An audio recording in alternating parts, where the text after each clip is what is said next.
Hello guys.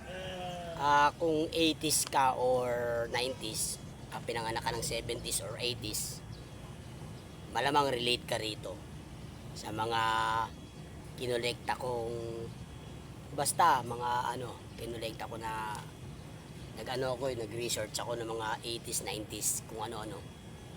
Ito, bigyan kita ng mga example Maui and Sons shirt, Hanes baseball cap, acid wash na pantalon, Hang Ten shirt, Adidas long back, Sperry shoes, yung topsider, Swatch, yung rilong Swatch, tsaka Benetton watch, Giordano top 40 shirt, Ambel straight cut na Levi's, Esprit na shirt, Fruit of the Loom na shirt. Tapos sa mga sapatos, Adidas Superstar, Reebok, K-Swiss, Beach Walk na tsinelas. Tapos Hush Puppies sapatos, maganda, matibay yun. Haruta, GB shoes, Groshby, KP. Tapos yung Rambo na tsinelas, tsaka Sparta na tsinelas, Triturn, Mighty Kid, Mendres. Yan, mga bibihira lang makita. Tapos yung mga gadget nun, ito, mga gadget dati ng mga 80s Yung jukebox, hulog ka lang din ng 25 cents, di ba? Walkman, maganda rin gamitin yung pag nasa school ako dati, pagka break time gumagamit ako nun. Nintendo family computer, VHS, pocketbook, song hits. Yan, dati sa mga palengke, pupunta kami diyan, may mga comic stand. Yan, nag-aarkila kami. Doon papalipas kami ng oras. Yan, ano ba? Yan, mga comics, pocketbook. Tapos sa TV show, mga pinapanood nun is mga That's Entertainment, He-Man, mga Regal Shocker, Pinoy Thriller, G.I. Joe. Yan. Tapos, ano pa ba mga ibang gadget nun? Siyempre, cassette. Pag may cassette, kailangan mo rin ng cassette tape, di ba? Bibili ka rin ng cassette tape. Tapos, Betamax. Betamax nun, arkila ka pa. Arkila kayo sa may mga arkilahan nun Hindi ko na maalala kung magkano. Siyempre, mga BMX, yung mga BMX bike, tsaka mga skateboarding. Hindi yan mawawala nung 80s, 90s, dyan na uso yan Siyempre sa buhok, spray net. Tapos yung payphone, 3.25 maghuhulog ka sa payphone. Nakakatawag ka na. Kaya may kanta nun si Sir Rani Raimundo na 3.25 lang ang aking kailangan. Yun, doon nag-umpisa yun. Mga usong gadget nun, yung Kodak. Yan, uso dati yan. Tsaka yung yung Nintendo family computer, yan. Yan mga uso dati. Mga pagkain naman nun, yung parang hindi ko na nakikita ngayon Yung Fritos ring, yung bazooka, bubble gum. Yan. Tsaka ano pa ba? Yan, Tootsie Roll.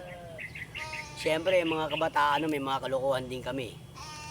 Siyempre, hindi ka rin makakarelate. Makakarelate ka rin pagka mahilig ka sa mga tambayan. May mga tropa ka. Uso dati yung Corex. Yan, Corex. Yung mga sasakyan, yung Mitsubishi Celeste, tsaka Corolla SR. Yan, bihira na makita yan Tapos, naalala ko nun yung yung pag may magbobote, yung gin bilog, ibibigay mo sa magbobote, papalitan nyo ng cheese curls, nakabalot sa dyaryo. Yun. Tapos sa mga nun, mahilig kami bumili ng mga poster ng mga banda, poster ng mga NBA player, yan sila Michael Jordan, yan, madalas maraming bumibili yan, yung poster ni Michael Jordan, lalo yung nakagalon show, yung dumang. Ako, meron ako nun dati kay Michael Jordan, tsaka si Dominic Wilkins. Yan, nakalaban niya yun sa ano. Tapos yung bag, yung Camela bag pa. Uso nun Camela Yan ang usong bag nun Tsaka yung candy rin na Viva White Rabbit. Yan, wala na rin yata ngayon yun. Tapos sa mga pasyalan, ito naman yun Harrison Plaza, yung Skate Town sa Ali Mall sa taas. May Skate Town dun Sa Cubao yun. Tapos Fiesta Carnival. Tapos sa Manila, Cartimar. Tapos Ascaraga Bowling Lane sa Recto. Tapos sa Quezon City Circle, yung sa ilalim nun sa loob, kung nakapasok na kayo ron, yung mga artifacts dun ng mga sinaunang Pilipino nandun. Yan, nandun yan. Tapos tuwing Sabado, punong-puno yung Thunder Disco sa Cubao, sa Aurora. Yan, sakit na sakit yan. Tapos nun, pag gusto ko magpalamig, pupunta ako nyo sa National Bookstore, nagbabasa-basa ako ron. Dati pwede pa magbasa ron sa National Bookstore. May mga bukas na libro dun, babasahin mo. Yan, doon din ako bumibili ng mga cassette tape dati sa National Bookstore kasi para sure na alam ko na original pag doon ka bumili. Doon ako bumili ng unang tape ng Eraserhead, yung Ultra Electromagnetic Pop. Yung kanta lang Ligaya tsaka Pare Ko, doon ko nabili sa National Bookstore. Marami, tsaka yung Plaza Fair. Yan, mga pasyalan dati, mga bilihan ng mga mga damit. Yan, kaya kung naalala mo itong mga sinabi ko, malamang 80s and 90s era ka. Masaya nun. Iba pa mga laro namin nun. Ayun lang, ba? Uso pa lang nun mga laro, mga physical ang laro nun. Tumbang preso, sipa, luksong baka, tagu-tagukan, tsaka agawan base, patintero. Ayun ang mga laro dati, syatong, yan ganyan. Kaya ganun, ang saya nung 80s, ang saya, diba? Kaya kung may narinig ka sa mga sinabi ko, relate ka ron, malamang batang 80s and 90s ka, diba? Mr. Lomens po.